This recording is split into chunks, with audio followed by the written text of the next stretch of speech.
में second dose वालों की तरजीहात की बुनियाद पर टीका लगाने का फैसला किया है।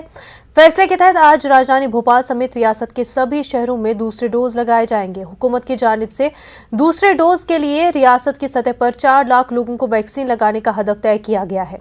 राजधानी भोपाल में सेकेंड डोज के लिए 25 टीकाकारी सेंटर को खसूसी तौर पर बनाया गया है। वो लोग जिन्होंने अप्रैल के पहले और दूसरे हफ्ते में कोरोना टीका लगवाया था, आज उन्हें ही वैक्सीन लगाई जाएगी। वाज़ेह है कि वैक्सीन की कमी के चलते गुज़िश्ता कई सेंटर पर वैक्सीन की कमी के चलते हंगामा हुआ था और कोरोना वैक्सीन के दूसरे डोज के लोगों ने वैक्सीन की कमी को लेकर हुकूमत से शिकायत की थी। आज ये निश्चित हुआ है कि जो सेकंड डोज है उसको प्राथमिकता दी जाएगी। मध्य प्रदेश में लगातार वैक्सीनेशन के रिकॉर्ड टूट रहे हैं। जनता में ज़बरदस्त उत्साह है और ये इस बात को इंगित करता है